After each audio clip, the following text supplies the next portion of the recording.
Thank you, Mr. Lang. I agree with what Mr. Lang said. And Ms. Harbin, when you were sharing your points, I think your point number one, where there is a conspiracy here, or the township has some ulterior motive, is absolutely, totally false. I think that what you have is a PR problem with the public. The reason Lemire's went in without a peep is because the public, the residents in the area never said anything. It didn't raise to the level of coming to the trustee meetings and all that.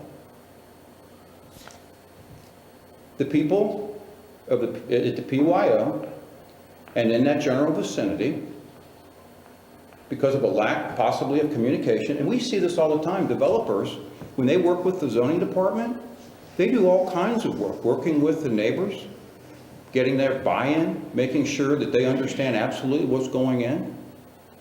So I am still for the moratorium, and like Mr. Lang said, we're close. And whether Dr. Aziz likes the way that this comes out, I hope so. I mean, we are not in the business of picking winners and losers in the township. And I've said this more than once, we want to separate fact from fiction. Now, I can't attest to some of the things that Mr. Wong said with regards to things that happen with the staff and getting out there. It doesn't really add up to me, because like Mr. Lang said, none of that would happen unless there was a zoning permit that was requested. And then everybody in the immediate area, 200, I think it's 200 feet. Not just a permit, but that would only be for a zoning case. BZA or zoning commission would be notified. Right. If a zoning permit comes in, that's processed. Right. And it's Okay.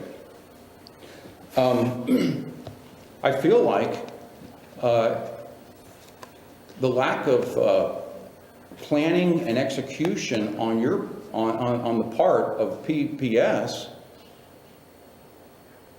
by not bringing in the citizens in the area, has brought us to this point.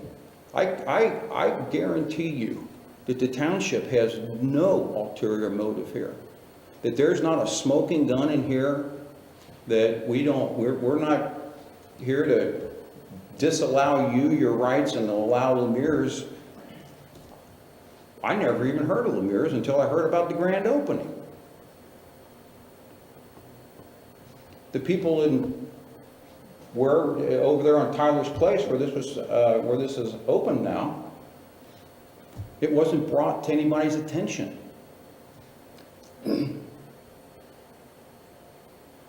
Second, to cast dispersion on Mrs. Boyko's character, and that somehow or another she's the grand marshal and the puppeteer who's leading the township in some kind of a smear campaign against the PPS, is absolutely unwarranted and it's unacceptable. I have found Judy Boyko to be one of the most upstanding, honest people that I know. Her work ethic is impeccable. She will, at our discretion, gather information that we request. But guess what? If we don't like her information, you know what we can do? I can go and get my own information. She doesn't spoon feed us the information so that she can direct the township. That's the trustee's job. We're here to make up our minds in the best interest of the township. And more often than not, I do my own research on these things. Yes, the research that she does is fantastic. But I think that it's always good if we have more eyes on a problem.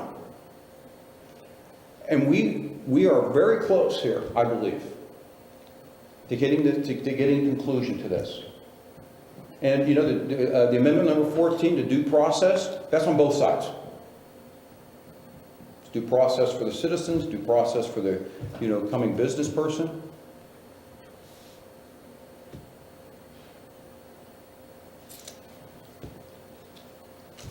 That's all I have on that subject. I wanted to mention